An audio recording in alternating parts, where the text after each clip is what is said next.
قد كفاني علم ربي من سؤالي واختياري فدعائي وابتهالي. Assalamu alaykum savoqdoshlar. Hozir biz 3-darsni o'qiymiz. Endi bugungi darsimizda sizlarga o'rgatmoqchi bo'lgan asosliq mazmun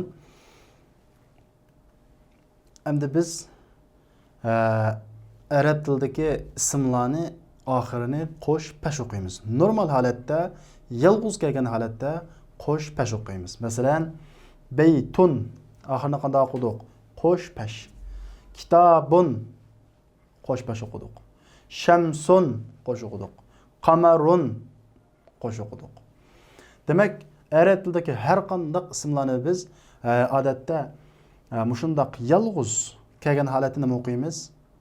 Qo'sh pash o'qiymiz. Baytun deganning ma'nosi uy degan gap. Kitobning ma'nosi kitob degan gap.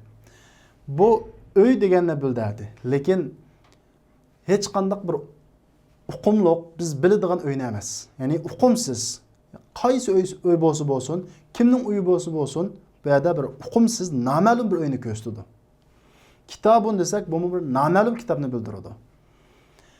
Endi bugungi darsimizda bir o'rgatmoqchi bo'lgan mazmun mushundaq noma'lum, ya'ni aniqsiz bir ismni aniq holatga aylantirish. Masalan, baytun desak, bu bir aniqsiz, noma'lum uyni ko'rsatadi. Ammo al-baytu desakchi, ya'ni buningga alif, lamni kirgizsakchi, bu aniq bir uyga aylanadi. Ya'ni heliq uy degan bo'ladi. Bu heliq uy degan qaysi uy? Ya'ni men biladigan, siz anglag'uchi biladigan, ikkimizning zihnida o'qimishlik bo'lgan bir uyni demakchi, maqsad qilmoqchi bo'lsak, al-baytu deymiz. Ya'ni baytun desak, bu sizmi bilmaydigan, men bilmaydigan bir uy bo'ladi. Ammo al-baytu desak, ikkimizning zihnida, ikkimizning ko'nglida biladigan bir uyni ko'rsatadi. Shunga al-baytuning tarjimasi heliq uy degan ma'no bo'ladi. Kitob bu aniqsiz bir kitob. Al-kitob o'zi heliq kitob, ya'ni sizmi biladigan, menmi biladigan bir kitobni men maqsad qilib bir kitob demoqchi bo'lsam, al-kitobu deyman. Ya'ni heliq kitob degan bo'ladi. Mana bu ismlarningki aniqsiz holatdan aniq holatga o'tishi. Ya'ni buningga alif lamning kirishi bilan har qanday bir ism aniqsiz holatdan aniq holatga o'tadi. Endi bu ismga alif lamning kirishi bilan yana qanday o'zgarishlar bo'ladi deganda, alif lam kirmagan ism, men sizlarga bayatın degandek, alif lam kirmagan har qanday ism, ya'ni oldiga undan boshqa ya boshqa harflar, boshqa qo'shimchalar kelmay, alif lammi kelmay, yolg'iz kelgan ismlarning oxirini biz qanday o'qiydik? Qo'sh pash o'qiymiz. Baytun, kitobun. Bu ismlardagi asli holat. Endi buningga biz alif lamni kirgizgandan keyin qanday o'zgarish bo'ladi deganda, alif lamni kirgizgan har qanday ism qo'sh o'qilishdan cheklanadi. Qanday qilinadi? Qo'sh o'qilishdan cheklanadi. Ya'ni baytunga alif lamni kirgizsak, al-baytu bo'ladi. Buni al-baytun desak xato bo'ladi. Kitobun alif lamni kirgizsak, al-kitobu bo'ladi. Al-kitobun desak, bu yerda xato bo'ladi. Demak, har qanday ismni bir aniqlash uchun biz aniq holatga kelish uchun alif lamni akilamiz. Alif lam kirgan vaqtda ismlarning oxiridagi qo'sh pash, qo'sh taq pash qanday qilib ketadi? O'zgarib ketadi deymiz. Mana bu bugungi darsimizdagi birinchi mazmun. Xo'sh. Endi ikkinchi mazmun nima deganda, endi qarab boqaylik. Shamsun kun degan gap. Qamarun oy degan gap. Endi shamsun degan so'zning oldiga biz alif lamni ekib boqaylik. Nima bo'ldi? Alif lamni ekesak, ash-shamsu bo'ldi. Diqqat. Kitobning oldiga alif lamni ekesak nima bo'ldi? Al-kitobu bo'ldi. Bu yerda bunda bir o'zgarish chiqdi. Buning oldiga alif lamni ekesak, alif lam talaffuz qilinmasdan tunji harfi bevos talaffuz qilindi. Ya'ni ash-shamsu. Al-shamsu emas, nima? Ash-shamsu bo'ldi. Kitobning oldiga alif lamni ekasam, a-kitobu bo'lmay, al-kitobu deb lam qanday qilindi? Talaffuz qilindi. Demak, endi arab tilida bir qism harflar var. Yani arab tilidagi bütün harflar ikkiga bo'linadi. Mush yerda nechaga bo'linadi? Ikkiga bo'linadi. Birisi kun harflari, yana birisi oy harflari deb ikkiga bo'linadi. Kun harflari deganimiz qanday harf deganda, kun harflari bilan boshlangan so'zning oldiga alif lamni akirsak, lam talaffuz qilinmaydi. Ya'ni har qanday so'zning oldiga alif lamni akirib, shu alif lamdagi lam talaffuz qilinmagan bo'lsa, bu so'zning beshidagi harf qanday harf bo'ladi? Kun harflariga tava bo'ladi. Endi bir so'zga alif lamni akilib, shu so'zdagi tunji harfi emas, alif lamdagi lam talaffuz qilingan bo'lsa, bu so'zning tunji harfi oy harflariga tava bo'ladi. Masalan, kitabun, el kitabu. Alif lamni akirsak, lam talaffuz qilindi. Demak, bu kitob degan so'zning birinchi harfi bo'lgan kaf harfi bu oy harflari tava bo'ladi. Endi shamsun alif lamni akirsak, ash-shamsu deb alif lamdagi lam talaffuz qilinmadi. Unda bo'lgan ekan, shamsun degan so'zning birinchi harfi bo'lgan shin harfi bu qanday harf bo'ladi? Kun harflari bo'ladi. Demak, yig'ib aytgan vaqtimizda har qanday ismning oldiga alif lamni akirgan vaqtimizda alif lamdagi lam talaffuz qilinmasdan bevosita ismning tunji harfi talaffuz qilingan bo'lsa, shu ismning tunji harfi kun harflariga tava bo'ladi. Endi alif lamni akirsak, alif lamdagi lam talaffuz qilinib, undan keyin so'z o'qilgan bo'lsa, bu oy harflariga tava bo'ladi. Kitabun, el kitabu, shamsun, ash-shamsu. Demak, bu yerda lam qana qilinmadi, talaffuz qilinmadi. Shunga biz lam talaffuz qilinmag'achqa, bu so'zning tunji harfi bo'lgan shinni biz qanday harf deymiz? Kun harflari deymiz. Qamarun, alif lamni akirli, el qamaru bo'ldi. El qamaru. Demak, bu yerdagi alif lamdagi lam qanday qilindi? Talaffuz qilindi. Demak, alif lamni akirsak, lam talaffuz qilingan bo'lsa, bu so'zning tunji harfi nima bo'ladi? Kun harflariga tava. Unda bo'lsa, qaf qanday harf ekan? Kun harflari deymiz. Xo'sh. Endi qolgan buning tafsilotini bugungi darsimizningki mashqlarida ko'rib o'tamiz. Va tekstlarimiz chiqadi buningki. Shunda bo'lsa biz darsimizni boshlaylik. Bismillahirrohmanirrohim. Biz oldi bilan darslarimizdagi tekstlarni tushunishimiz oson bo'lsin uchun yangi so'zliklar bilan tanishib chiqaylik. Birinchi bo'lakdagi yangi so'zliklar bugungi darsimizdagi el-kalimatul jadida. Kalimat so'zlar el-jadida yangi. Ya'ni yangi so'zlar. El-qamaru. Oy, ya'ni heliq oy. Elif lam kirgan so'zni biz nima deymiz? Ismni biz nima deymiz? Heliqi degan aniq holatda tarjima qilamiz. Jadidun, yangi. Yangi, kona yangidagi yangi. Qadimun, kona, buning qarama qarshisi. Vasihun, kir, maynat. Nazifun, nazifun, pakize. Harrun, issiq.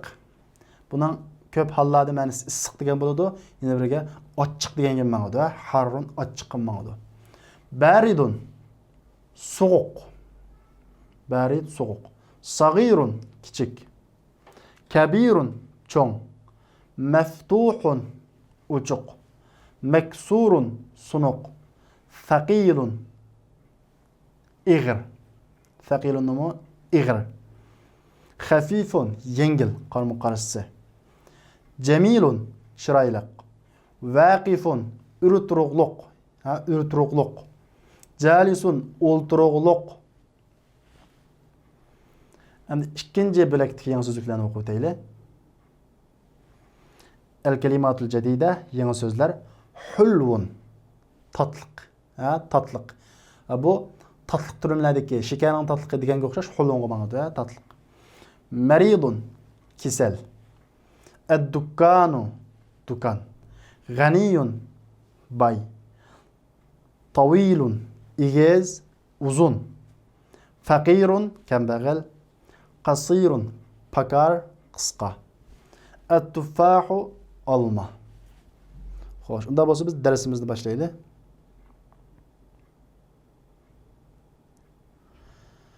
Ad-darsu thalith, 3-dars. Thalithu deganimiz 3-degan gap. Ya'ni ad-darsu thalith 3-dars. Endi biz darsning 5-da tushuntirib o'tgandek, baytun iniqsiz noma'lum bir uy, al-baytu heliqi uy, ya'ni bir iniq uy. Kitabun, kitob, noma'lum bir kitob, al-kitabu heliq kitob. Qalamun, qalam, al-qalamu heliq qalam. Jamalun, to'ga, al-jamalu heliq to'ga. Demak, alif lam kirgan ismlarning hammasi bir heliqi, bir o'qimishliq, ma'lum bir ismlarni ko'z tutgan bo'lamiz. Endi buningki alif lam kirgandan keyin oxiri o'zgarish bo'ladi. Qanday o'zgarish bo'ladi deganda, alif lam kirgan har qanday so'zning oxirini qo'sh o'qimaymiz, ha? Ya'ni baytun qo'sh o'qildi. Alif lam kirgandan keyin al baytu taq o'qildi. Kitabun qo'sh o'qildi. Al kitabu. Ya'ni alif lam kirgandan keyin taq o'qildi. Qalamun qo'sh o'qildi. Al qalamu taq o'qildi. Jamalun qo'sh o'qildi. Al jamalu taq o'qildi. Bu bir qoida. Xo'sh, unda bo'lsa, tekstni boshlaylik. Al qalamu maksurun. Heliq qalam sunuq. Maksur degan nima? Sunuq. Al babu maftuhun. Heliq eshik uchuq. Al waladu jalisun. Heliq bala o'ltiruqliq. Wal mudarrisu waqifun. Va heliq o'qituvchi uruturuqliq. Al kitabu jadidun wal qalamu qadimun. Heliq kitob yangi wal qalamu qadimun va heliq qalam kona. Al himaru sagirun wal haysanu kabirun. Heliq eshak kichik va heliq ot cho'ng. Sagir kichik, kabirun cho'ng.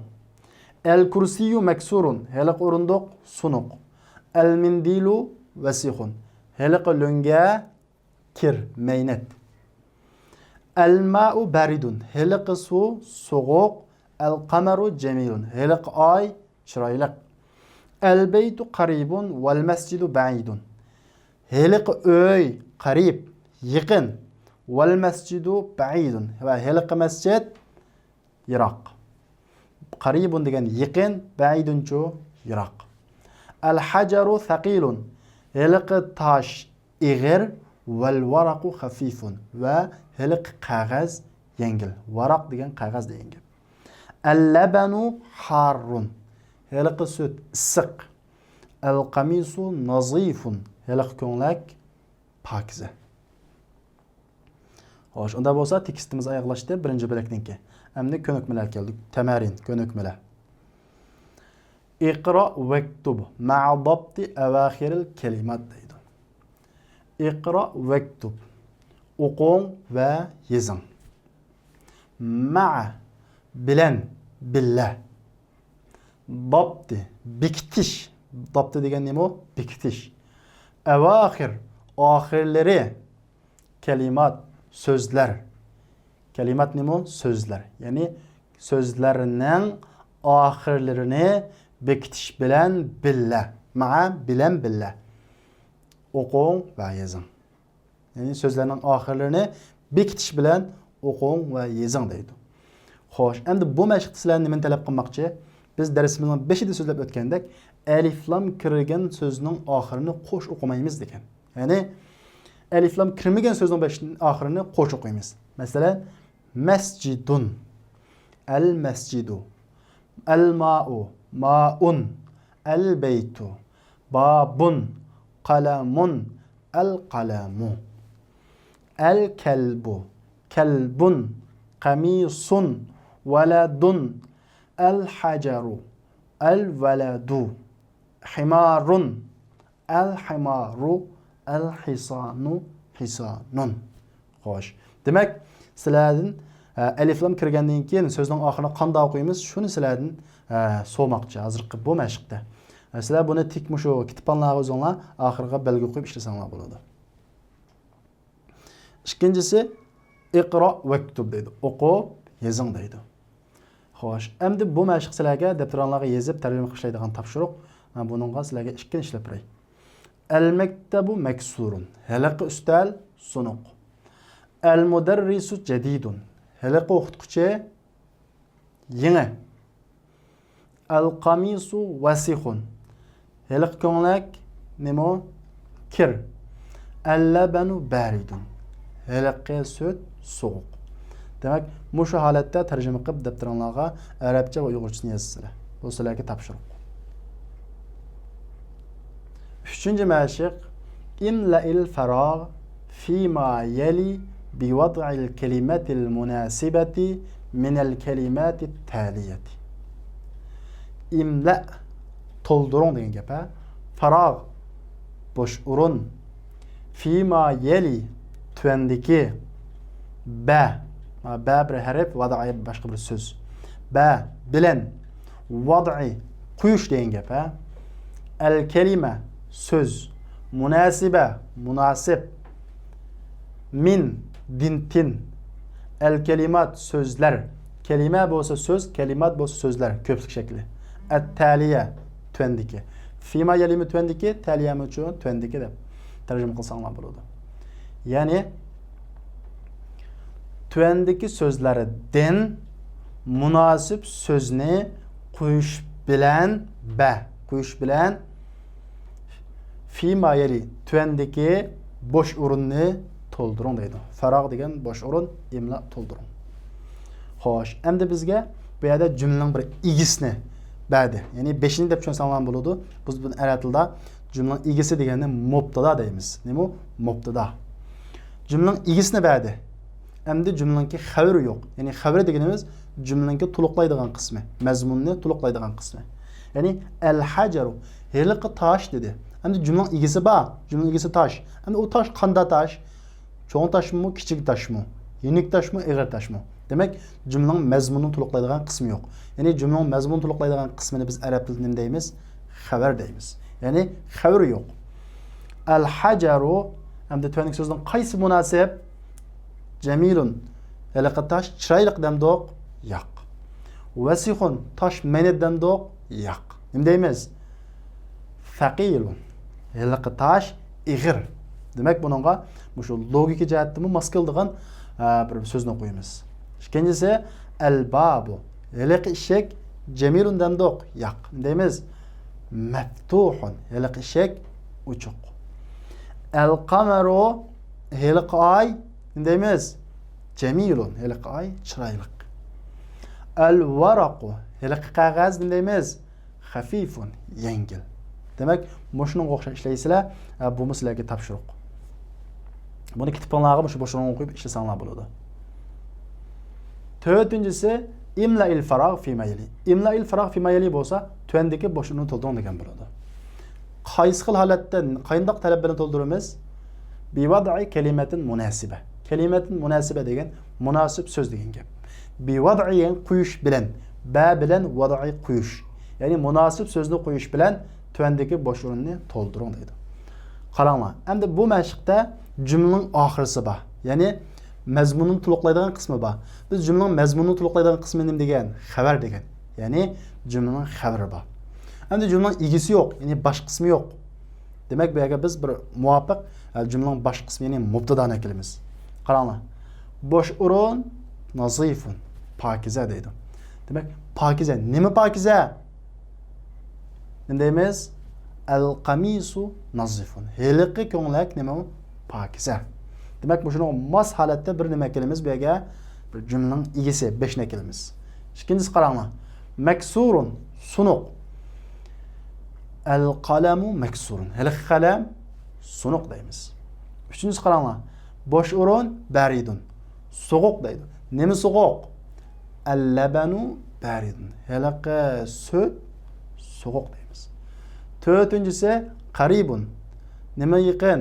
El-beytu qaribun. Demek bunu ko'nglimizdan chiqarib, o'sha yerga mas qildigan bir jumlaningki egisini qo'ysak bo'ladi.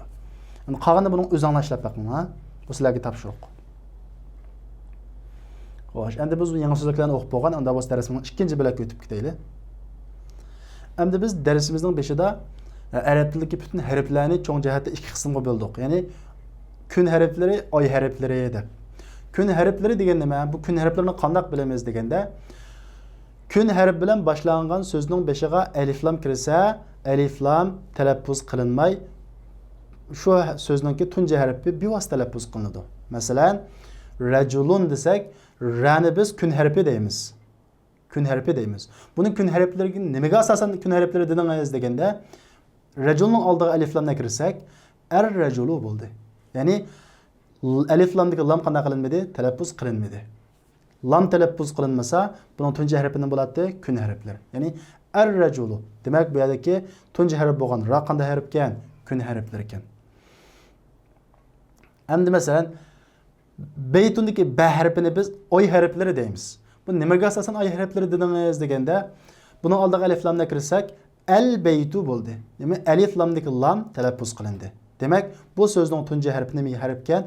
Kun oy harflari ekan deymiz. Ya'ni har qanday so'zning beshiga alif lam kirsa, alif lamdagi lam talaffuz qilinsa, bu kun oy harflari bo'ladi.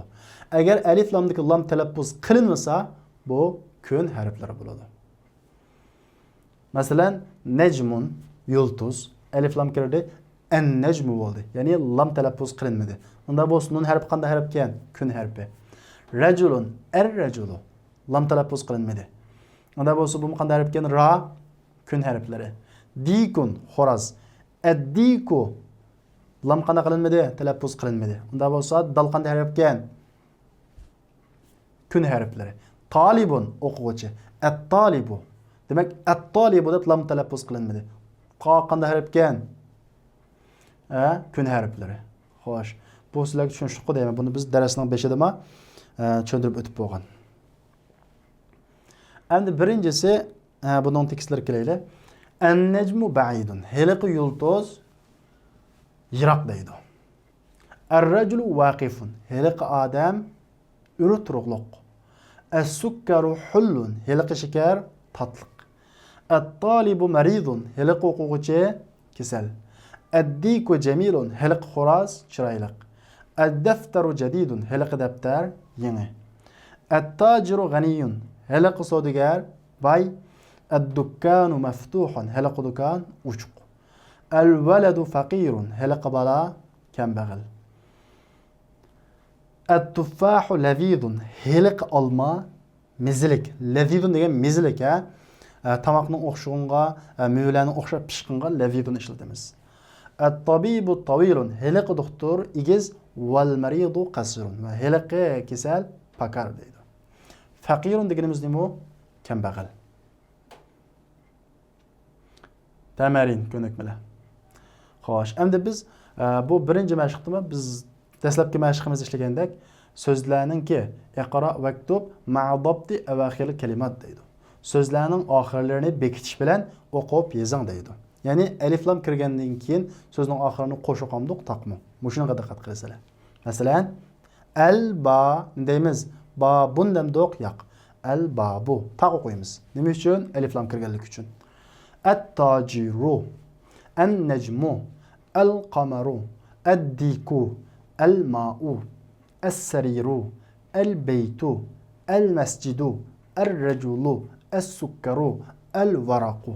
Mana hammasida alif lam kirganligi uchun buni qanday o'qidik? Taq o'qidik. İkinci mashq imla'il faraq fi ma yali bi wad'i kalimatin munasiba. Munasib so'zni qo'yish bilan tuandagi bo'sh o'rinni to'ldiring deydi. Qaraydigan bo'lsak, jumlaning oxirisi berilgan. Ya'ni mazmunni to'liqlaydigan qismi berilgan. Ammo jumlaning beshi, ya'ni mubtadosi egisi yo'q. Biz buningga munosib holatda bir jumlaningki egisini kelamiz.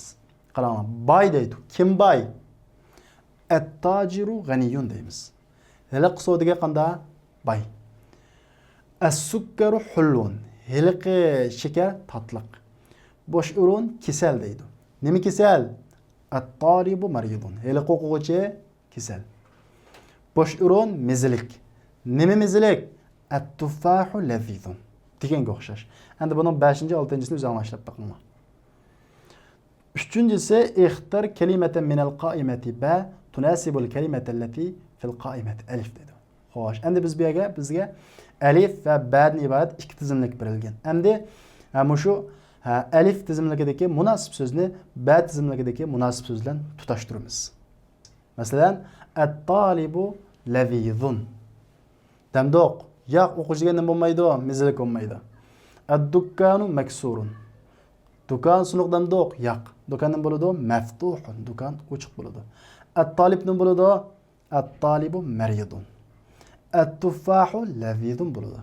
Demak, mushning ichidagi sizlar munosib qiladigan so'zni o'zingizlar tarjimasini bilgandan keyin o'zingizlar ishlasanglar bo'ladi.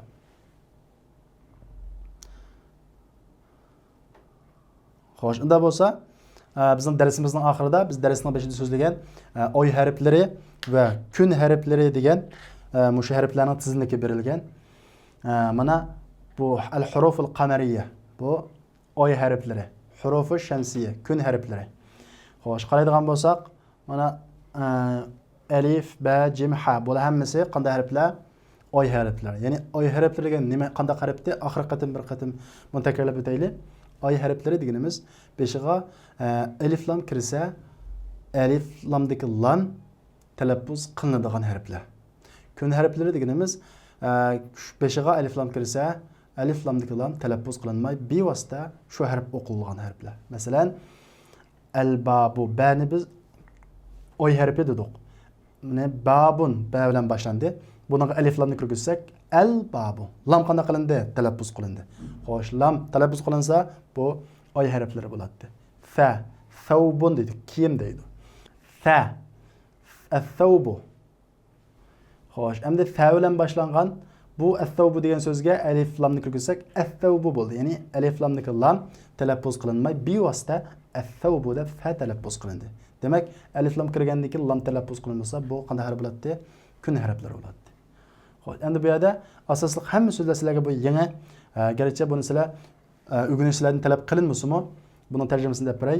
Al-abu dada, al-babu ishik, al-jannatu jannat, al-himaru ishak, al-khubzu nan, al-aynu ko'z, al-g'ada'u tushlik-tomoq, al-famu ig'iz, al-qamaru oy, al-kalbu it, al-ma'u su, al-waladu bala, al-hava'u hava, al-yadu qo'l. At-tajiru savdogar, al-thawbu kiyim, ad-diku xo'roz, al-zahabu oltin, ar-rajulu hiliqi odam, az-zahratu gul, as-samaku biliq, ash-shamsu kun, as-sadru qalb va ko'krakka ma'noda, qalbga va ko'krakka ma'noda. Ash-shamsu qalb va ko'krakka ma'noda. As-sadru qalb va ko'krak. Ad-dayfu mehmon, at-talibu o'quvchi, az-zahru dumcha. Al-lahmu go'sht, an-najmu yulduz. Tamarin ko'nikmalar. Oxirgi ko'nikma iqro'il kalimatil atiya waktubha mura'iyan qawaid nutqi hurufil qamariyya va shamsiyya deydi. Xo'sh. Endi buni men sizlarga yig'ib deb beray, sizlar buni balkim qabul qilmasligingiz mumkin. Endi tuvandagi so'zlarni shamsiyya va qamariyya, ya'ni kun va oy harflarining o'qilish qoidasiga rioya qilgan asosda o'qing deydi. Qaranglar. Bizga bu yerda bir qanchalagan so'zlar berildi. Endi buningga alif lamni kirgandan keyin alif lamdagi lam talaffuz qilinmamdi. Agar bu so'zlarning tunji harfi kun harflari bo'lib qolsa, lam talaffuz qilinmaydi. Oy harflari bo'lib qolsa, lam qanday qilinadi? Talaffuz qilinadi. Masalan, al-baytu deymiz. Abaytu demaymiz. Lamni talaffuz qilamiz. Nima uchun? Ba'ni biz qanday harf dedik? Oy harfi dedik. Ad-diku deymiz. Bu yerda lamni qanday qilmaymiz? Talaffuz qilmaymiz. Al-diku demaymiz. Ad-dik deymiz. Lamni qanday qilmaymiz? Talaffuz qilmaymiz. Nima uchun? Dal bu kun harflari qatoridir. Demak, sizlar shu kun harflarini pishib o'qib bo'lgandan keyin bu so'zlarni o'qisanglar, buning qoidasiga rioya qilgan asosda o'qiy olasizlar. Men buning tarjimasini qisqacha deb beray. Al-baytu hilaqi uy, ad-diku xo'roz, al-mudarrisu o'qituvchi, al-babu eshik, at-talibu o'quvchi, as-sukkaru shakar, ad-daftaru daftar, al-akhu qarindosh, ar-rasulu elchi, al-wajhu yuz, as-siddiqu do'st, al-qur'anu qur'on, as-salatu namoz, al-ka'batu ka'ba, ar-ra'su bosh, al-isba' barmoq, as-sabun supun, az-zufru tirnoq degan gap, al-fajru tong sahar degan gap. Agar salat qo'shilib kelsa, bomdod namoziga ma'noda. Bomdod namozi. Az-zuhru shu vaqtini ko'rsatadi. Salat qo'shilib kelsa, salatu zuhri bo'lsa, peshim namozi. El-asri, salatul asr, asr namazı. Yani çaşkı asr namazı. El-maghrib, salatul maghrib olsa şam namazı. İşa, salatul işa, xubtam namazı. Adette salat taşlanıp kelip, muş halatda bu namazını bildirilgan halatda işletildi bu. Zuhur peşim namazı, asr namazı, salat qo'shilmasa shu ma'noni bildirib keladi. Bunda bo'lsa arkadaşlar bugünkü 3. dersimiz bu yerda oxirlashdi. Kelerki saatlik dersimizni ko'rishaylik. Assalomu alaykum.